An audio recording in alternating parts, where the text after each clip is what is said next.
Chapter 16. Life Inside the Coffin. Danny rolled over in his bed till his eyes faced the door. He curled into a ball as if he were asleep. An hour later the officer motioned to the guards, who gathered at the door.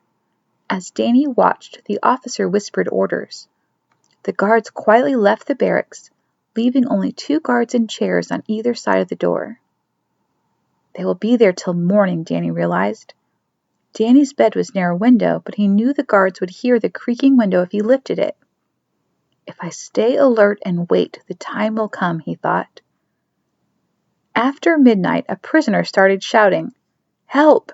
Help me, somebody! There's a snake in my bed!"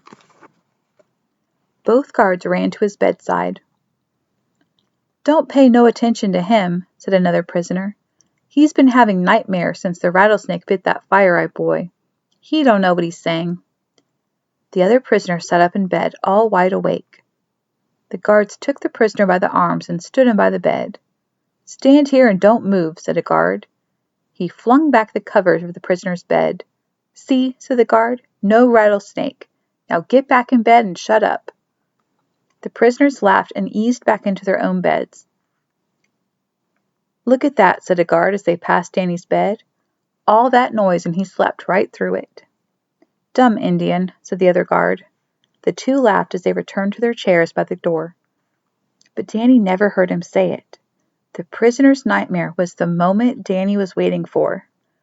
While everyone turned their attention to the hollering prisoner, Danny carefully rolled his pillow and sheet beneath his blanket, so anyone would think he was still curled up in bed. Then he lifted the creaking window, crawled outside, and slowly closed the window behind himself. By the time the guards passed his bed and called him a dumb Indian, a very smart Danny Blackgoat was standing at the back door of the carpenter shop. As Jim Davis had promised, the back door to the shop was unlocked. Danny entered and paused at the door. The sky was cloudy, and no light flowed through the windows. In a few minutes, after his eyes adjusted in the darkness, Danny saw the shapes and shadows of the carpenter shop. His eyes settled on the coffin 10 feet to his right. He shivered and wrapped his arms around himself. "There's a body in the coffin," he said in a whisper. "A dead man. Please, grandfather, stay close to me." He was more afraid than when the soldiers had burned his home. He was more afraid than when they had shot Mr. Begay. He was more afraid than when they had slaughtered his sheep while he watched. He was more afraid than ever in his life. Danny cast his eyes around the room. He spotted what looked like another body. It was wrapped in a sheet and lying near the coffin. "Who is that?" he asked himself. No, if Jim Davis was dead, if Mr. Dime had killed him, Rick would have warned me. Danny was jerked into the present by voices outside the shop. "Where could he go?" a soldier shouted. "No telling," said another. "But if he's left the fort, he'll soon be dead. If the wildcats don't get him, he'll die of thirst." "Those soldiers are talking about me," Danny thought. "Sure is a lot of dying tonight," the soldier said, passing 20 feet from where Danny stood. Danny walked slowly to the coffin as if he were taking the last steps of his life. He gripped the lid of the coffin and slowly lifted it. The hinges creaked. He closed his eyes tight, never looking at the body. With his feet, he scooted the legs to one side and stepped into the coffin. He sat on the body and felt a man's stomach sink under his weight. He eased himself back, lying down on the body but still holding the lid over his head. With one final look around the carpenter shop, almost hoping Jim Davis would appear and tell him not to be afraid, Danny Blackgoat slowly closed the lid over himself. "Now," he whispered, "I wait." Danny fought sleep, shaking his head back and forth when he felt himself nodding off. Today had been the longest day of his life. Soon he drifted into a deep and dreamless sleep on top of a dead man. An hour later he woke up with a shock, banging his head on the lid of the coffin. 2 soldiers entered the carpenter shop. "There's the coffin," a soldier said. "Careful not to step on that other body," said the second soldier. "Yeah," replied the first. "Never thought I'd see the day." He was a tough man, but not tougher than a shotgun. Where'd he get the shotgun? That's what I want to know. Danny felt the coffin move as the soldiers dragged it across the floor. Man, this is heavy, said one of the soldiers. So is the man inside, said the other. Danny's head jerked up and down as they pulled the coffin out of the door. Go get us a horse, said one of the soldiers.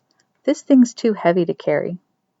While he waited for the horse, the soldier sat on the coffin and whistled a song. How can he be happy, thought Danny, so close to death? When the soldier returned with the horse, he tied a rope around the horse's neck. Then he lifted one end of the coffin, while the other soldier looped a rope around it. Now, he said, it's a long way to the graveyard. Let's get started.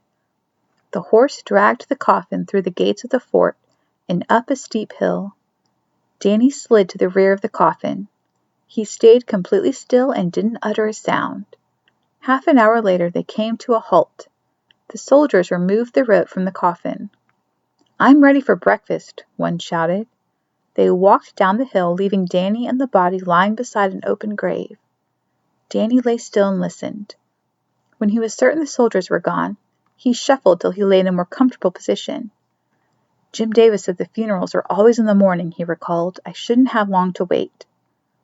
At the thought of his friend, Danny remembered the extra body in the carpenter shop.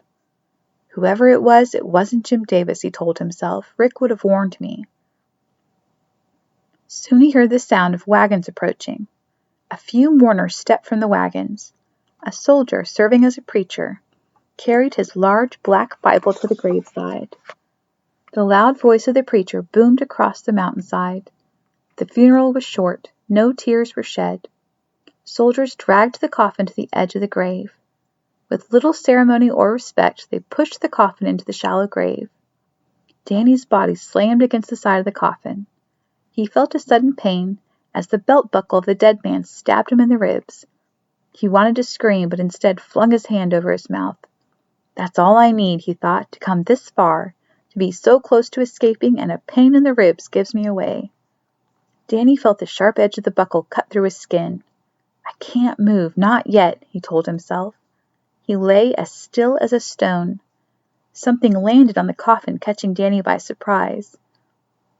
The soldiers were shoveling dirt and tossing it on top of the coffin.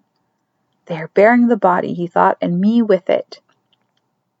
A cold shiver went through his body. He had not allowed himself to think at this moment. If I had known what this would be like, to be buried with a dead man, I would never have done this. Dirt and rocks pounded on the coffin lid. Soon the sound was muffled. Then the sound was gone. The wagons creaked on their way down the mountain, but Danny did not hear them. He was buried in the quiet, dark world of the dead. As he lay awake in the coffin, Danny remembered his family.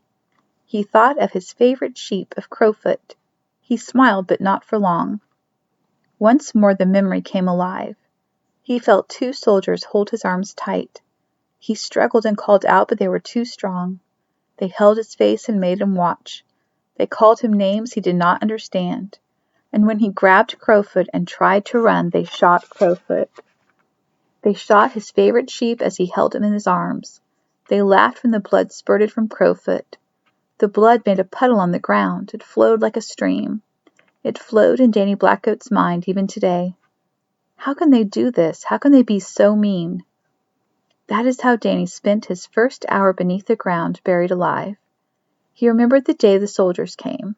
He wrapped his arms around his chest and let the tears fly. Suddenly Danny heard a voice. Danny, you are in the land of the dead. You will be cured. Stay strong. Danny slapped his palms against the roof of the coffin. He flung his arms and elbows against the side of the wooden box. No, he called out. The voice was that of his grandfather. You cannot be dead, Danny whispered. Please, you are not a ghost. Tell me you are not. The smiling face of his grandfather floated above him. Danny relaxed. His chest heaved and his heart pounded, but he took a deep breath and relaxed. It is a vision, he whispered to himself. My grandfather has come to me in a vision. He covered his face with his hands and closed his eyes tight. How long have I been waiting? Danny asked out loud. Less than an hour was the answer, but Danny would never know it. Time crawled by like memories on the back of a bug creeping across the desert sand. I must remember the good things, he told himself. He thought of his grandmother's thick corn soup. He smiled and his mouth watered, wanting a taste. Soon I will taste her soup again. Soon. He remembered helping his grandfather in his leather shop, cutting the cowhide, and making clothes and leather carrying bags. He sniffed the air and smelled the leather. You are here, grandfather, he said. I smell the leather from your shop. Danny didn't let himself think of the body below him. His mind flew from one thought to another, always about his Navajo home. Though he fought to stay awake, Danny nodded off to sleep. When he woke up, he was more scared than ever. What time of day is it? He asked himself. No sun, no sky, no moon. How can I ever know? By early afternoon, Danny began to worry about Jim Davis. He should be here by now, he thought. He should be digging me up. I should be riding a horse on my way home. Danny sang Navajo songs, all the songs he knew. By early evening, Danny was convinced. He had been underground for more than a day. Something has happened to Jim Davis, he said aloud. He was caught stealing a pony. He was stopped by the soldiers. They wouldn't let him leave the fort. Then the air turned cold. He is sick, Danny told himself. A terrifying thought crossed his mind. Maybe he's dead. Danny remembered the smell of leather whenever he thought of his grandfather. Maybe the smell is real. He took a deep breath. The smell was real. Danny Blackgoat smelled the thick aroma of leather inside the coffin. For the first time, he allowed his mind to think of the body below him. His fingers crept across his chest. Like tiny insects, they crawled across his ribs. Soon his fingers felt the chest of the dead man. For the first time in his young life, Danny Blackgoat felt the fear of his own death. His fingers felt the vest, the leather vest of his friend Jim Davis. Jim Davis will never come to rescue me, Danny said aloud. He will never dig me out of the ground. He can't. He is dead. My friend Jim Davis is dead, and we are buried together. Danny took another breath, and the smell of leather was stronger than ever. Danny closed his eyes. He whispered the prayer his grandfather had taught him. When morning casts its light on the canyon walls, a new house is made, a house made of dawn. Before me everything is beautiful. Behind me everything is beautiful. Above me everything is beautiful. Below me everything is beautiful. Around me everything is beautiful. Within me everything is beautiful. Nothing will change. But change came to Danny Blackgoat that day.